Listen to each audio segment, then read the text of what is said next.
Hello, everybody. Welcome back to another episode of the Sprites of Life podcast. I'm Lucas. I'm Chris. And I'm Don. Oh, and it's so nice to have y'all. Welcome to another episode. Now, I know you might be thinking, okay, they're doing another Pokemon one. They're getting out of order again. What's going on? Technically, it is not a mainline Pokemon game or any of the time. Chris, you brought this one up, so you explain what we're doing here. I mean, if we're being technical, Lucas, we technically did two back-to-back. We did Hollow Knight, Elden Ring. So we can go back-to-back Pokemon. All right. I mean, fair. We'll probably do more of it. There's no secret at this point that we love the games and they have more to teach than most games. So we'll just keep coming back to that well until it's dry. It never runs dry.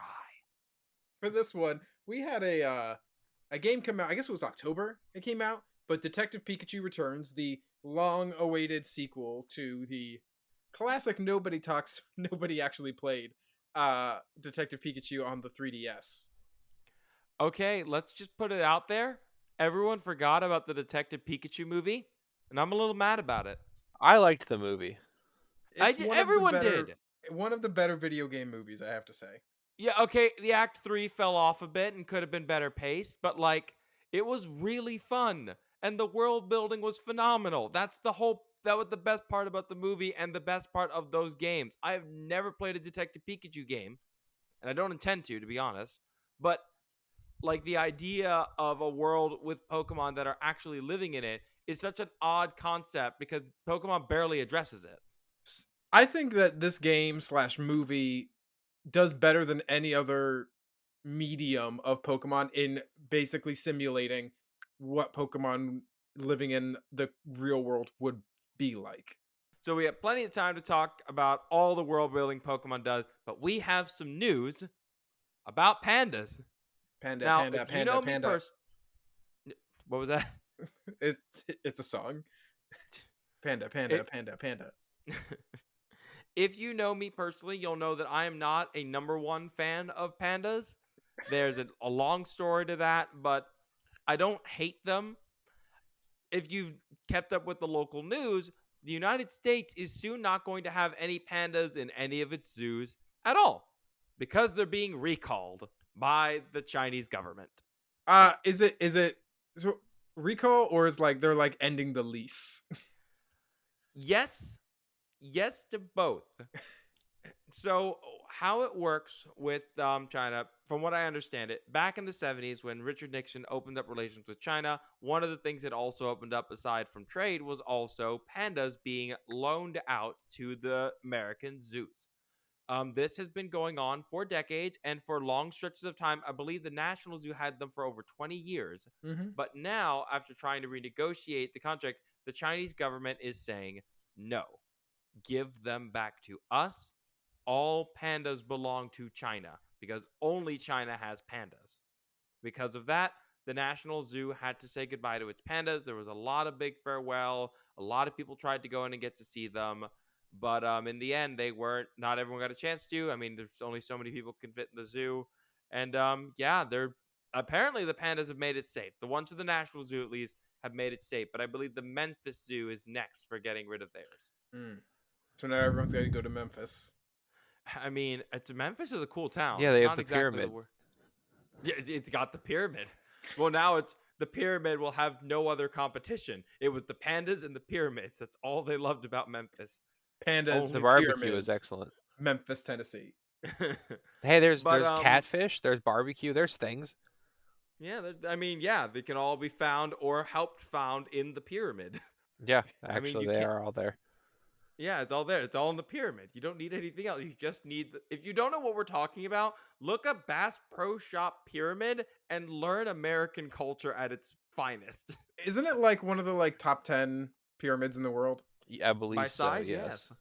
It's amazing. I love human engineering. I love I like to envision the world 2,000 years in the future when they find the Bass Pro Shop Pyramid and they're like, oh, what is this? Don, is that where you want to be buried? In the honestly, it'd be pretty sick. Or they're like, or there's a conspiracy theory 2,000 years from now that aliens built the Bass Pro Shop Pyramid. Well, have you not heard the Bass Pro Party Rock anthem? No. We'll look it No. up later. Or Party Oh my Rock Bass Pro god. Pyramid. You should look it up later. Oh god, I'm gonna die. One thing I will bring up about the pandas, it's not just America that they're taking the pandas from. There have been pandas being are supposedly being removed from South Korea, Singapore, Japan. A lot of countries are they're losing their pandas, and this has caused some issues because these animals are not exactly easy to care for, and moving them and shifting them can be very, very stressful. Now, according to the rules that we signed, this is all within China's right to do. They are totally within the rights to take it back. There are animals that are considered their cultural heritage and they lay claim to.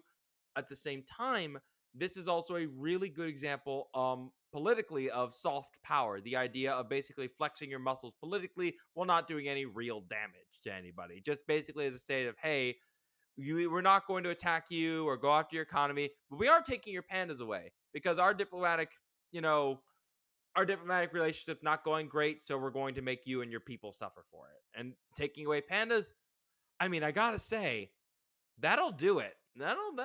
People are upset about losing the pandas. That'll definitely make them upset. And there's not much any like political figure of any party can really do about it because there's nothing quite as powerful as a well-signed, well-written contract. Just worked out.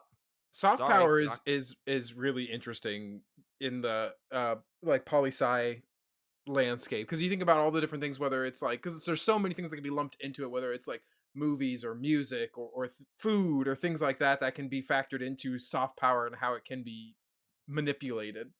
I mean, Korea spends billions of dollars. South Korea spends billions of dollars on like its K-pop. And honestly, that's its form of soft power is the dispersal of its own like culture and through music and stuff, especially throughout Asia, because it helps impact the future of people's perception of Korea and younger generations. It's wild. Billions of dollars from the government. Like imagine how much more powerful Taylor Swift would be if the United States government was backing her up. She's all this powerful on her own. Now, as far as gaming news goes, I mean, apparently the Mario movie made enough money that Nintendo is finally biting the bullet. They're going to take the risk, and we're getting a Legend of Zelda movie. Yeah, apparently we have a live action Legend of Zelda movie has been confirmed. We don't know casting or anything. Everyone's got their fan made casting things going on. I'm just gonna say I'm concerned. I don't know. Is it, do we know if it's going to be animated or live I action? think Live live action. action. And like I mean, I think there's so many great stories within the Zelda franchise, and I'm a huge Zelda fan. I'm just cautiously I mean, I wouldn't even say I'm cautiously optimistic. I really hope it does well. I feel like there's ways it could go well, but I also feel like there's a lot of ways it could go bad. I mean, those are the two options. Yeah. I mean, no, there's the third option where it could just be like mid tier boring. Eh, it's not going to be Which, that. It's either yeah. going to be really good or it's going to be bad. I mean, with the Mario movie, it did really well with a lot of kids and stuff. I mean, even though it had the Chris Pratt controversy about the voice acting, this one is going to be interesting because unlike Mario, like Link doesn't say squat, not even a mamma mia, like at all. Like he hups and ha's and just makes noises. What if the whole movie was just people talking normally and Link going just like hut hut hut yeah? Yeah, Yeah. it's literally him like rolling across the field as other people walk normally to Hyrule, Yeah, and that would nobody bats actually an be eye. incredible. I mean, I do think I mean the storylines are there. You know, he's obscure, rise from obscurity for some reason has to get some MacGuffins. Then he has to get a different MacGuffin. Yeah, I mean that's basic story stuff. Get the thing. I wonder if we're going to start at like Skyward Sword and do like the chronological bit, or if we're going to start like Ocarina of Time and just go in guns blazing. Oh, you can't do Ocarina of Time. Like Ocarina of Time is not linear enough for a film. Like I it's feel like too long you of an could idea. probably make it linear enough. The time skip is a cool It, mechanic. it is a cool mechanic. It's just one. How do you do it from a story perspective? Okay, well, That's so the what you key. do, it's like how they always do it. Like the first to get the first of the three MacGuffins, it's like a whole thing, and then the next two, it's a montage, and then the time skip, big thing happens. MacGuffin or two, montage, final boss fight. That's like how every one of those movies goes. That's the formula. You're not wrong. I'm interested to see the casting of this because, like, I just okay, don't know who the can make people happy. I feel like whoever they pick, it's just gonna not make people happy. I feel like the only way to not make people get too angry is to find some up and coming young superstar, like some young person that hasn't I had do enough think it would time be to cool to guard. do some relatively unknowns. That might be a good way to do it. Yeah, Because go with the unknown so no one has any preconceptions. No Chris Pratt. Well, he doesn't sound like anyone, like none of that. Then for the villain, you get some high profiled, like super yoked out, like monster man. I don't care who You you get get. The Rock.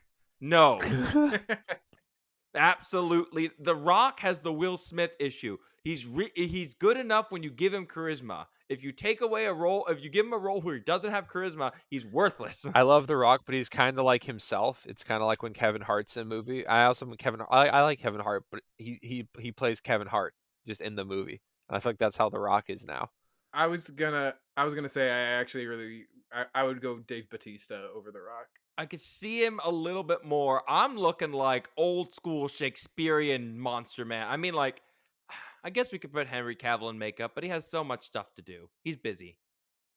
Like he's making an entire Warhammer 40K universe in Amazon. He might not have the time. It's still a really cool prospect. I feel the same with like getting a Zelda casted. Like you don't need like don't go super big names on this one unless it's the villain. Like the villain, if you get like a super big name for that one, that'll definitely do it. But like for the princess and for the for Link, you don't need that much. Just really talented unknowns make this their breakout role. Done deal. Easy peasy. With all that out of the way, Chris, the reins are yours. I have never touched a Detective Pikachu game on account that, and I know this is going to sound a little crazy given the games we talk about, it seems a bit childish. It is definitely more geared towards children than even like mainstream Pokemon games, I feel. But that's okay. I think if you've seen the Detective Pikachu movie, you still get a good vibe for what the city is about and everything. So, Detective Pikachu Returns, the new game, takes place a few years after the events of the first game. The movie very loosely follows the plot of the first game. I think the final showdown in the first game has like the villain riding on top of a Noivern. That feels weird given how light a Noivern is. So it is yeah, they took some liberties with the second and third acts in the Detective Pikachu movie, which is very weird because there's a lot of similarities in this game to the back half of the Detective Pikachu movie. We should probably disclose that spoilers, spoilers, spoilers, spoilers, spoilers. I'm not going to spoil Detective Pikachu Returns, but I'll spoil. We'll talk about the movie and the first game. Yeah, if you haven't watched Detective Pikachu the movie, like do it now. It's worth your time. It's so worth your time.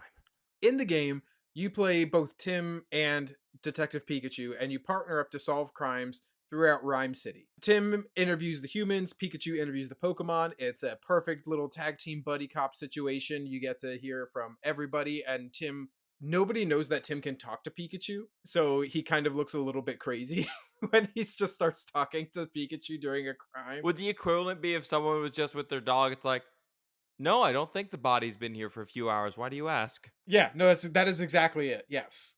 Uh but they in this game in returns they use other Pokemon to help with the investigations. So I think that you use Growlithe at one point, Darmanitan pops up. There's a few other ones that pop up throughout the game that help progress through the investigations. Darmanitan is not helping with the investigation, he's more there to punch things. So it's just the muscle. Yeah, basically.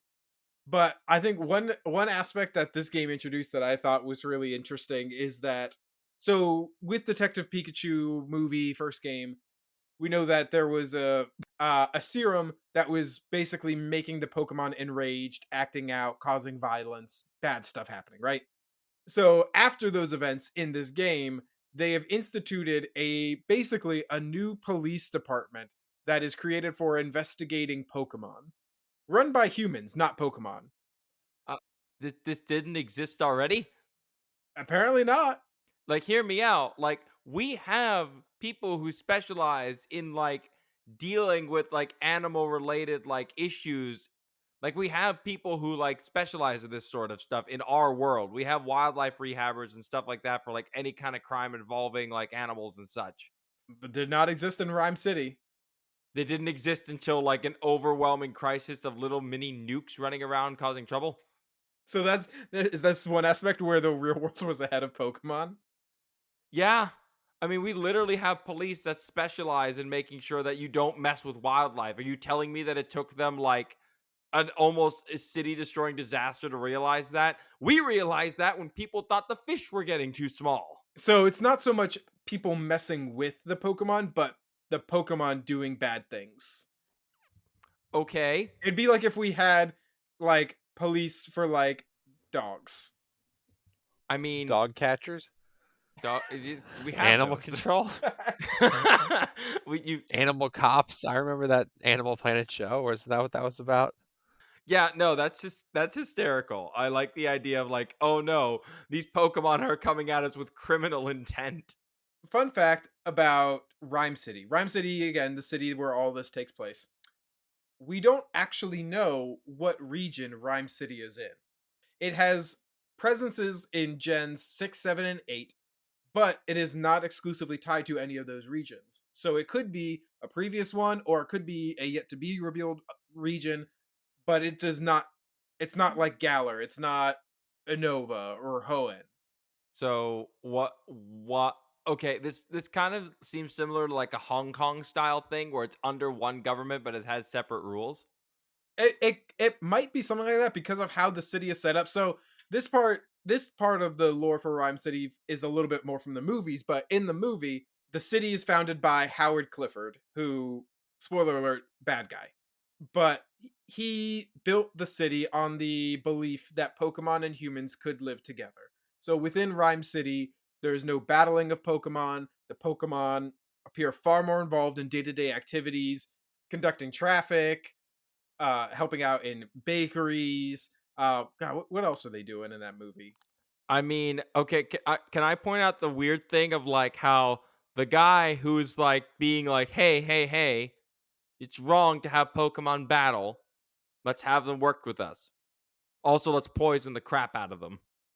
Is it is it weird that that guy's the villain and not the people like us who are like, "No, you're crazy. Make them fight each other in the arena." Also, they were not paying Pokemon. He was like, they can work with us, but we're not paying them.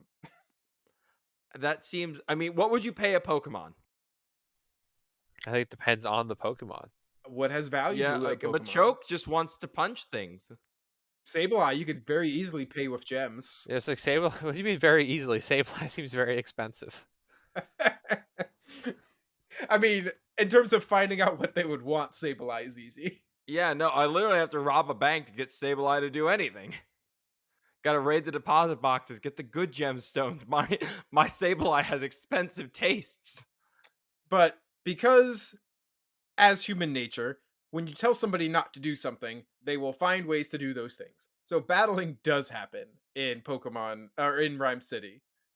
In a very extravagant battle sequence in the movie that I think we all think of fondly. the the sound the song is called Roundhouse from the OST from the original soundtrack. Roundhouse slaps so hard. Like that's the beat they should have been playing when it was the world championship. Like you should not be playing like the whimsical fun stuff. You need to be playing Roundhouse on repeat full blast. That's how you hype the kids up these days. I don't want to be friends with these people. I'm here to crush them with my meta anti-meta strats. So much like the first game and film, Pokemon begin to act out of character again in Returns. The game opens up. The tutorial is basically set during a parade when a Corviknight goes on a rampage through the town, which is honestly terrifying. If you want to know why you should not want Pokemon to be in the real world, you should play these games, watch the movie, because there is nothing terrifying than a rampaging steel bird that can cut through things with its wings, just running about the town because it is mad. Australia has a similar problem. They have Well, like, a have you seen like the magpies during the spring that they will Swooping get really season. territorial? no, I have not. Oh yeah, big problem right now. Whereas we're having our fall right now, they're having our spring, and magpies will go and attack people. Okay. Well, if you wanted other examples of why this would like be really really bad, there's in one investigation there's a butler who got sucker punched by a Pokemon that you had to discover who it was. And it's revealed that it's Pawnyard. And you discover that it wasn't Pawnyard who sucker punched the butler because I don't remember the exact quote, but they were like, if Pawnyard punched the butler, those knife hands would have done a lot more damage. I mean, the logic, It's the not math seems to check out. a brilliant deduction there, Sherlock. Wait a Uh, minute, it could have been you because he would have been stabbed. he would have stabbed his brain. I mean, what part upon it is not a knife? Like it's all knife. It's all blade. The other part that I think is like that I think really solidifies just how like kind of bad this would be without being world ending is prankster Pokemon. Can you imagine if cats and dogs were like actually mischievous and like pulling tricks on you? Like we like to Have you think that met they're a doing all cat? these. We like to think that they do these things, but like actively like the Whimsicots like break into a house Yeah. in the I game. repeat, have you met a cat or a bear? They'll do that just for funsies. Don, what pranksters do we have? Who are the pranksters? In Pokemon, we have Sableye, we have Whimsicott, we have Grimmsnarl, we have the Genies, Klefki, we have Mega Bayonet, Don't Murkrow. want to meet a Mega Bayonet. Murkrow's another one. I'm trying to think of the others. I'm trying to check. Like Riolu, honestly, like would be terrifying because it only likes you if you have like hang on, what was it? Let's see, the pure heart are met with Riola's approval, while those with ill nature earn only its loathing. So if you're even a little bit like of a jerk, Riolu's gonna punch you in your sleep. Pranks. Yeah. Just having a I'm silly just goose imagining. time. I just imagine it looking at you, just screams, "Prank punch!" So I will say one fun combo that I found in the game was the butler in that first investigation. His partner Pokemon was Ducklet, and Ducklet. I went and looked in the decks to see if there's anything about Ducklet, like preening its. Because I think it's Swan. Is it Swanna that they say is preening the feathers? That would make sense. There's nothing about Ducklet, being concerned with how it looks. It's all about like how it's very fierce and attacking. But the butler uses Ducklet to go pick up his morning coffee every day. And Ducklet just flies to the local coffee shop and flies back. And I just thought that was really cute. I mean, if you got a flying type Pokemon that's able to carry stuff, like do it. I mean, that's an entire business model right there. I would. That's why we need to domesticate pelicans. Oh boy. But overall, like there's some other ones like Growlithe is a guard dog. Seems that checks out. Clefable is basically like help in an Indeedee type role, like helping throughout the house. A lot of stuff that kind of checks out in the game. All right. I mean, like, again, they do seem like games that are meant mainly for the younger kids, but they do provide you world building, which most Pokemon games do not give you because Pokemon games don't feel like sharing them. I mean, the new games have gotten better. Like, you see it now with how different Pokemon are hanging out at different shops. But I like the idea of talking about them in connection with the real world because, to be quite honest, the conversation comes up when you talk to Pokemon fans of what Pokemon would you want in our world. And I mean, I like that idea, and I like talking about what other jobs Pokemon could do. I mean, if you look at the history of animal domestication, like if you start with as early as dogs, and then you keep moving, we got sheep, goats, pigs, chickens, eventually the cats, llamas, alpacas, turkeys, ducks, up to now. Like it takes, like there've been lots of animals that have been put to use in human like care, mainly for food, but also for transportation and for farm work. And we have used animals, and animals are part of our daily life a lot. And Pokemon just can take it above that. So I guess for the rest of this, I kind of just want to talk about from a Pokemon perspective, what animals, what Pokemon would you use to change up your world, and how much more complicated it would get from that? I mean, there's a lot of options you can go with. I feel like there's some we should avoid though. Like as much as I love the idea, I feel like talking about Pokemon and politics would get way too deep and way too dark. It's a fun idea, but not for this podcast. Honestly, like the Ditto part of the Pokemon movie was kind of like a horror show. They're like, oh no, hey Don, those are some nice sunglasses you got there. Don, is that you? You have to I check can't everyone do for it. I something. can't do the voice well enough to do it. I was about to try to do it. Yeah. Like, oh no.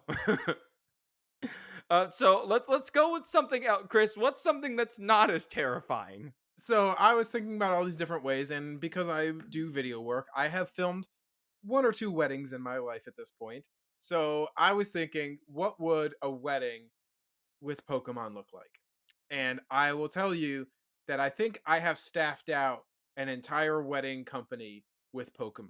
So I'm gonna break it down for Now you. let me ask you this: before you do your staff, let me ask you: would would this increase the workload compared to a normal wedding, and would this decrease the timing as well? Which would be easier, you think? Because that's what I'm wondering. Because Pokemon, it's like getting animals to do things is different than getting people to do things. Granted, people can be pretty unreliable on their own right, but that's neither here nor there. Sorry, continue your thing. Okay, so I'm gonna go through some of the staples of weddings. I may not cover everything, but I'm gonna hit what I can. So first, we'll hit video stuff. I think the go-to answer here is Rotom. Especially with Rotom phone, can snap some photos, be good. It can even direct the guests or the talent into poses and all that kind of stuff. Rotom would be a great photographer. But I have a secondary option, a little bit off the wall. Hire Smeargle to create paintings of the wedding. Yes. That seems like exactly what it would want to do with its life. And not cast Dark Void. It got nerfed now anyway. Father, I wish to paint. No, put the other Pokemon asleep. But Smeargle, I feel like could be a cool like. I feel like Smeargle might be a little bit more expensive than Rotom, but for the higher class ones, you could have Smeargle just be painting live portraits, almost like the courtroom sketch artist, you know. Is the discount one just a graphite eye? Yeah. Like for the low income deal. Oh, for the cheapskate. Now we got the That's monkey. or it's he is Banks. Is No, that it's guy a still graphite. around? Is that still a thing? I do not Banksy's follow still a art thing. enough. Banksy's He's still a still a thing. thing. No, you're Okay. right. Banksy's is the higher end one instead of the lower, where like you That's the can't really understand. that's the like the fancy graphite. Yeah, the fancy graphite is like I don't understand it, which means it's brilliant. So moving on from the photography and video aspect of things, other thing you have to do at a wedding, you gotta eat. So Are we cooking them? This it? We finally didn't we already do this? we're serving Magikarps, baby. Let's go. There's so many. No, I wasn't thinking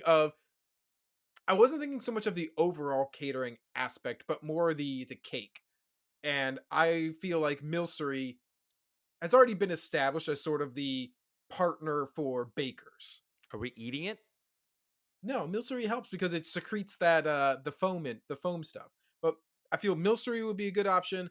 Fido, Slurpuff, and Swirlix would be pretty solid options too for your catering aspect for foods, all that. I feel like food would be pretty easy to get covered.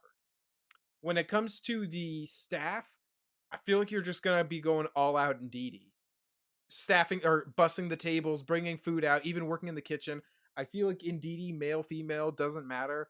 That's gonna be your option. Maybe you want the male Didis running the bussing the tables because they have that what like extra They are 5 slightly speed on. faster. Yes. Now hear me out. We need the female ones because they have psychic terrain. Now hear me out now. They Weddings can both get have psychic stressful. terrain. Okay, they both have it. Okay, sorry, my bad. We do need the psychic terrain because someone might get upset that their beloved is marrying somebody else, and that's when they pull out the pranks. I do think though, talking about female and DD, I do think as like main like hosting type stuff though, because I mean they do have follow me. That's So true. like Oh, they would be like if you needed like someone to give the attention of the guests to like maneuver the wedding. I don't know how weddings work to be perfectly honest. You're thinking of ushers. Yeah, I guess that's more of an usher. Anyway, I don't know. I was the best man and a minister at a wedding at the same time, and I still don't know anything about weddings. Also, I am a minister, so there's that. But I still don't know how weddings work. we should have put you to work at Dragon Con. We could have made some money. I have a card. Yeah, anyone that needs minister duties, hit me up. I'm available. In the Discord, we're just gonna have to put a Discord thing next to everything else, like ministry. I was more so thinking of Don just being like, Indeedee says follow me, and then just expanding force. I'm an Indeedee fan. I like both forms of Indeedee a lot. They're both so good. All right. So, okay, would the priest would the priest or the minister just be a person, or would you I'm get a no, I'm getting Pokemon? I'm getting to that. I'm getting to Okay, that. I'm okay, getting to okay. that. If you've seen Detective Pikachu, there is no other option for the DJ other than the Exploud line. Maybe not Whisper, but Exploud, um, Loudred. Loudred. Like That was go yeah. watch the roundhouse scene in Detective Pikachu. You'll understand why you want this thing DJing your wedding. That was my favorite scene, was seeing the Loudreds work. Like seeing Loudreds being used for music was one of the coolest things I've ever seen them imagine. Like that is exactly what you want to do with these Pokemon. Like, oh Yeah, my I god. liked that a lot. It was so rad. You could maybe, if you wanted to go like into the aspects of like having a live band, then you might have something like Rillaboom or Toxtricity, Meloetta singing. Like there are other options if you want like a live band. I feel like Primarina would also be pretty prime for that. Like Primarina and a lot more accessible than Meloetta. yeah, no, just Yeah, Primarina. very true. Oh my gosh, she's so hard to book. There's only Also, like hey, one of hey, her. hey, don't forget Skeletor. Oh, I guess Skeletor isn't the theme you want for a wedding, given the Oh, name. hang on now. If you're going for like a Halloweeny, like Day of the Dead, like there, I knew people like when I used to work at Okay, yeah, the yeah. when I Okay, if you're doing a theme wedding, then yes, it's an option. Otherwise, maybe it's not the best option. I mean, I mean think Skeletor's would about be maybe a his beach voice is wedding. just so good. Beach wedding. Primarina just rolls like the wedding, the reception opens up, and then Primarina just slides out of the water and starts singing. The band rolls up. Brilliant. Shows off to your sister-in-law who had a worse wedding. Everyone wins. Chaddock could do sick covers of every song. Oh my god, you're right. But like, okay, Ludicolo, but like you just fill his leaf with food instead, and he's walking around and you just dip into it. Okay. Let me. I got And he's one just more. carrying around salsa. Yeah, no, it's just guac. It's just all guac in there. He just walks by and you just gotta dip it as he walks by. I think the only downside to having Ludicolo is that you're like, let's say you're having like a really emotional like and first he's just dance, and he's just dancing. and you hear Ludicolo. Yeah, Ludicolo is awesome. I love his little dance. So the last bit, we need an officiant. We need someone to do the marrying, and I have a Pokemon for it, Lucas. Oh boy. I think there have been a few Pokemon that we know can speak to humans. Like Lugia can speak telepathically. That's an option, but going to be really hard to book. Meow, we know one Meowth can speak English, so maybe you can train a few others to also do it. Mm-hmm. But Slowking also speaks English. Cool. So One problem. Slowking officiate. One problem. What's He that? tells one bad joke. Nobody laughs. That's chilly reception. He leaves and it snows at the wedding.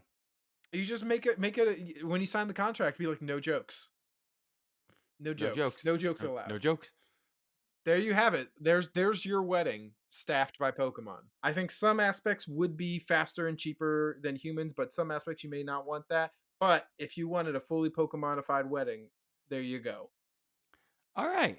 So the concept, and I asked our Discord like some of the things they wanted to talk about, and one of the things they brought up was one of the most obvious, and that's construction. So the first thing you think of with Pokemon construction, what Pokemon do you think of? Those were movers. No, Machop in the very first game. He's stomping the ground flat. Which I'm assuming there's better options than Machop for that purpose, but I like that he was the OG. Well, like Machoke was moving my stuff in like Gen 3. Like that entire line is basically built for like you can either punch everything to death or move our stuff, your call. And fighting types are usually the first one people throw out. But I don't know if that really like works as well because with Pokemon, like it doesn't always need to be muscle. You are going to need Pokemon to not to weld. You're going to need Pokemon to make sure everyone's staying safe. You're going to need someone to help serve lunch. You're going to need someone to help make sure the OSHA's violations aren't there. Like there's a lot of stuff that can be done. And for Pokemon, I think having a few psychic types on board is going to be a huge game changer. Like having an Alakazam at the site to make sure that if anyone falls that they can catch them psychically is like a really good deal. or even better, having any of the magnetons or the magnemites like there to help with holding and sticking people. Like I'm imagining like a contraption that allows you to have your magnemites like onto your body so you can help cling and hold on to walls.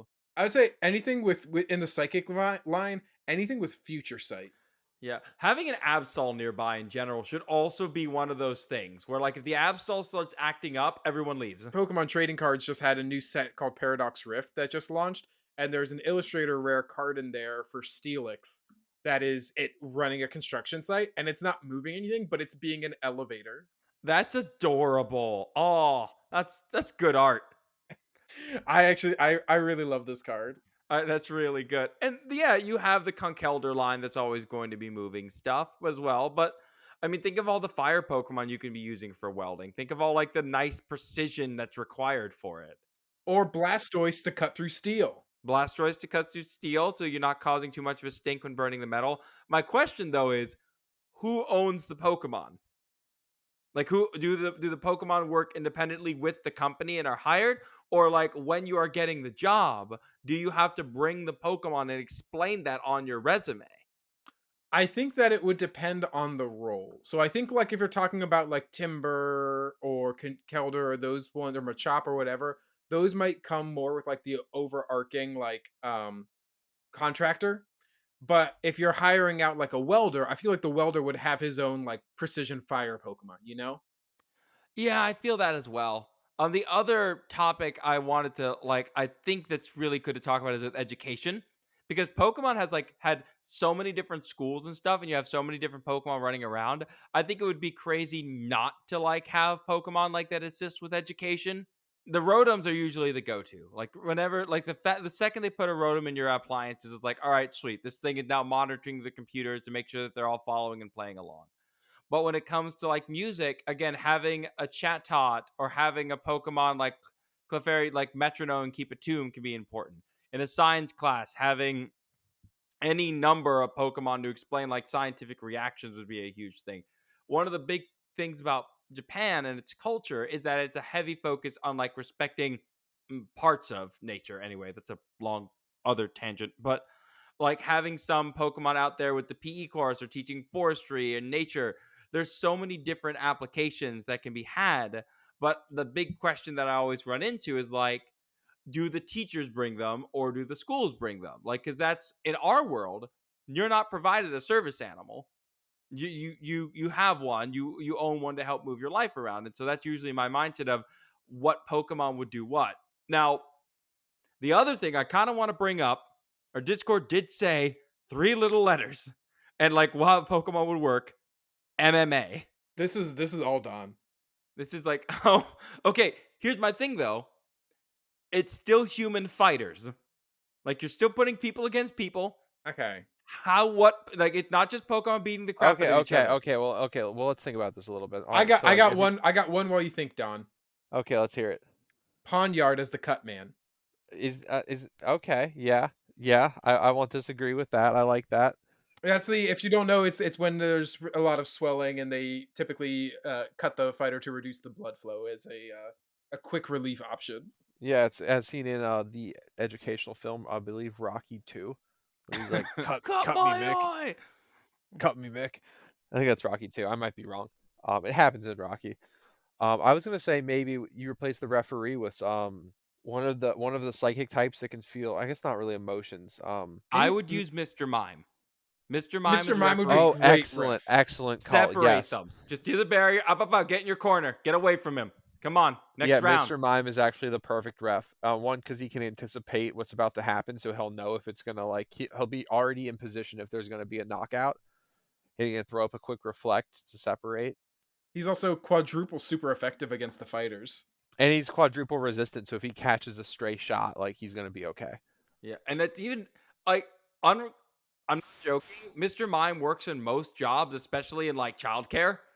Like it has thumbs, it can block doors, it can keep you safe, and if your kid's grounded, well, good luck breaking through the barrier. You're not going to Timmy's party, kid. Sorry. I know that it's not MMA, but I'm also thinking back to like the fight where like Mike Tyson bit the dude's ear off, and just imagining like the video from that with like Mr. Mime in the background.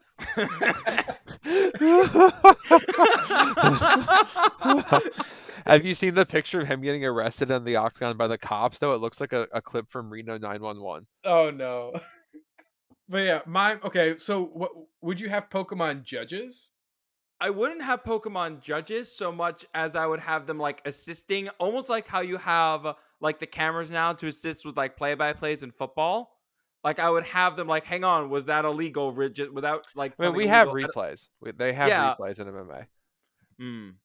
I'm trying to think of like I would have Pokemon there to like assist in like training, but I can't think of having them like aside from the judges being there. Like people should be judging people, sort of thing. I would think like now for training purposes, like I mean, operating the wait, I would say the camera should be operated by Rotoms because like right now, like there's the Octon cameras, but they're suspended on wires and stuff, and like they're above, so they can't really be in the way. But the Rotoms could be like right in there, and they still wouldn't be in the way because they would just. Yeah, I feel like Audino would have a role I mean, you here. have to have a doctor, and like maybe Heel Pulse could just like patch people up better in between rounds. that would be so cool. You have a everyone has like a comfy in their corner to like patch up the light wounds.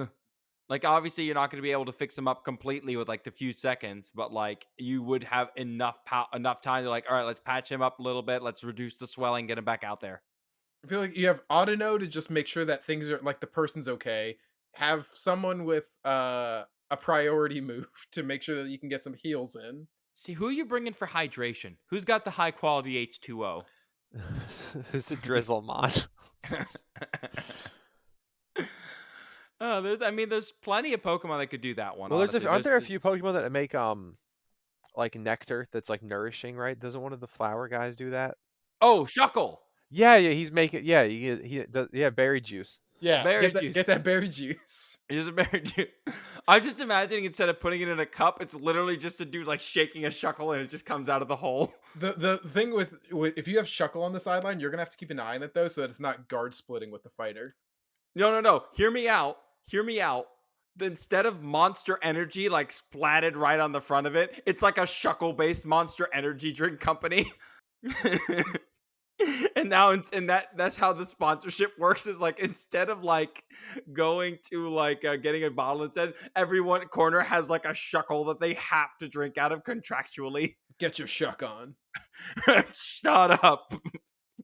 Better get ready to shuck the competition now with wild Pecha Berry Pink. It's too good. It's too much fun. Again, this is what Pokemon should be doing. Like the beating the crap out of each other is fun, but the world building is just so entertaining. Like to think about how these monsters would work. Yeah, you need police for them, but like it's fun. I love it. Okay. I don't know how much time we have left, but I do want to ask you guys if you had to keep your lives the way they are, keep your job the way they are, but you could get one Pokemon as part of your life and part of your work specifically, which would you get? Like, what Pokemon do you think would help you the most in your line of work? Chris, I figure I already know yours. The easy answer is Rotom. So I'll give you another one, which is something with keen eye. So something with setting shots, for pulling focus, for making sure that things are in line with shots. I feel like a keen eye. I think we got what we got like Sableye, some of the birds. You have a lot of options, my guy. No, I feel like honestly, I probably would, because I love Sableye. I would probably make it Sableye. Yeah, that would work. I mean, that is the most expensive of them to take care of. Yeah, So, but I just love Sableye. no, that's fair. For me, I've always loved the idea of having a Golurk. I like the idea of having a Pokemon around me that it doesn't directly affect my job. Like, it's not going to help me become a better animal educator. It's not going to help me, like, podcast harder, but it helped me get to where I need to go. It can fly. It can carry stuff for me. It can help me move through things. If I need to help my buddy move a couch, I have that for me. And they're just there. They're one of my favorite Pokemon because the idea of like them actually helping people and being out there instead of an animal is just different enough. Like in the lore, they're already helping people anyway. So I just take it one step further. Like, all right, so instead of helping to build ancient civilizations, we're gonna go down to the Publix and grab some chicken. Cool, go lurk. Cool beans. Let's go. Like, I don't know. There's just something about having this giant stone monstrosity walking around with me as I do my daily life that it's like that. This is what I want. Would it disrupt everyone else around me? Probably, but I'm an American, so I don't care. It's fine. Don, what you got? What you helping with your fishies? Honestly, so like this is just like a Pokemon I really like, and it's more just for my side stuff. And like I guess this would depend on how it interacts out of water, but I've always really liked Lantern. It's always been one of my favorite Pokemon. I like fish a lot. I do a lot of swimming and diving, and I think it'd be cool to have a little buddy that I could just take out like diving and stuff with me, and like I wouldn't have to carry a light when I was doing cave stuff because I would just have my bro like lighting stuff up. He could charge electronics. That's useful too. I would assume he could be fine out of water. Like I would feel probably maybe not a lantern if he couldn't just be like hanging out of water. But I don't know. He just seems like a happy fella. What do And you? also I really I don't mess around with lightning. But if I had a lantern, I could just like put him on top of my head and then just go like fishing in the rain and not care Yeah. because Volt Absorb. There you go. Yeah. I mean, again, there's so many different Pokemon that could actually be useful that aren't weapons of mass destruction. I mean, like, look at like Palmot. Look at the oh no, in a medical field, I can literally bring you back. Like you're literally the defibrillator in your hands. You're a But they come lifesaver, back literally. wrong. That's the Pet Cemetery quote. Yeah. Oh god. Things you bury there don't come back, rat. Oh god. No, but I'm glad that did the game do well. And I they was only gonna come say. back at 50%. Like I'm not. That wasn't a joke. Like that's gotta mean something. Is there a place in this world for revival blessing for bringing people back from the dead? Okay, so after people finally get on the dance floor, Crazy Uncle goes too hard, he collapses. That's where the Palmot's in the wing. You send him out there and you get him back up. Now, I mean, I could use our dung beetle friend over there, but like he got terrifying Groucho Marx face, so we're not going to. Rabaska's too terrifying. Palmot's much more approachable. Give him a little like bow tie and just go up to guys No, who are passed Rolor is out. I don't. Rabaska looks like old and wise. Yeah. Rolor's got the Groucho marks going on. Yeah, either way, like it's creepy, terrifying ghost orb is way less approachable than like little Palmot with like a bow tie just being like, oh, he's down. Zap. All right, he's back. I like Rolor. I don't know. There's I always mean, not Pokemon Rolor. that I like people. Rabsca. I used Rabsca on my in-game team. He's a cool little dude, and he helps with my various explosion techniques. And by techniques, I just mean trying not to die from my own attack. I mean, there are plenty of Pokemon. Like the other one I've always thought of having, like just from a mobility standpoint, is Metagross, because in the movies it shows that they like to hover. Yeah. Like they're weirdly magnetic and like don't give a crap and can It do does whatever get they Magnet want. Rise. Yeah, no, it's fantastic.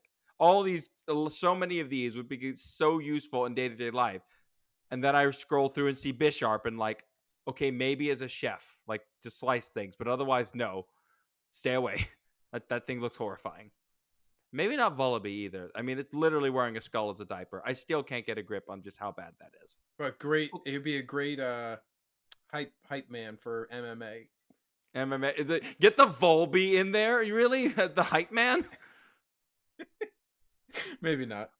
The little bird with the skull, just like the mic comes down, Meowth at the translator. It's like, Volvo, Meowth. Like, it says, who wants to see some blood tonight? It's only like level 5 and it craves death. Oh, no. Nah. But in any case, I think it's a fun concept. We'll probably revisit it again. I like the idea of Pokemon jobs. And as many jobs as there are in our world, I'm sure we'll come back and talk about this again. Especially since they are remaking Detective Pikachu 2 as a movie. They've already announced that. Yeah. That's fun. So thank you guys so much for listening. If you guys want to keep in contact with us, we are most often found on our Discord. It's right down in the link below. Let us know what you want us to talk about. Just chat with us. We always post some dumb stuff. Like the week we're recording, we found Dawn introduced us to Pokedoku, which is now my new obsessive puzzle in the morning. So thanks a lot, Dawn. You're welcome. And we have a lot of fun there. So if you guys want to join us with that, please do. On behalf of myself and all y'all here, thanks so much for listening. Have a wonderful rest of your day or night. We'll see you in the next one. Bye, everybody.